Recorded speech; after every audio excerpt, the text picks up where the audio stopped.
صرف ایک منٹ. کیا آپ جانتے ہیں کہ ہمارا وہ سفر جلدی شروع ہونے والا ہے جہاں سامان سفر ساتھ لے جانے کی ضرورت نہیں ہے، اور ہم ہیں کہ ٹرانزٹ لاؤنج میں بیٹھے ہوئے اپنی 7 پشتوں کے لیے وہ سامان اکٹھا کر رہے ہیں جو ہم ساتھ لے کر نہیں جا سکتے ہیں.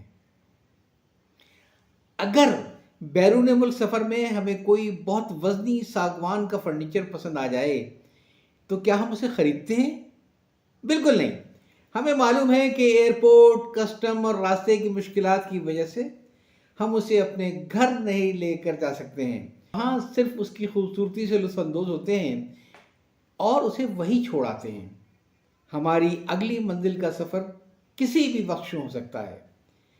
پھر ہم اتنا بوجھ کیوں اٹھاتے ہیں اپنے ساتھ؟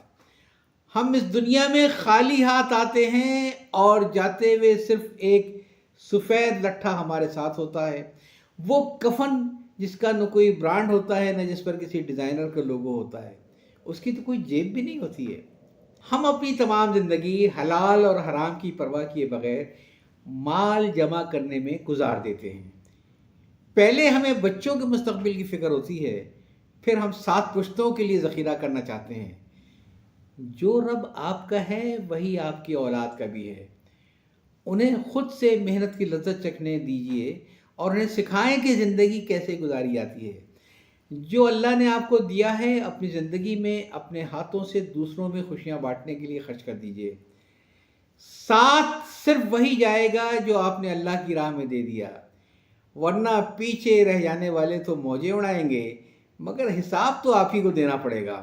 آپ کے ہاتھ سے نکلا ہوا 1 روپیہ آپ کی آخرت کا سب سے بڑا سہارا ہے.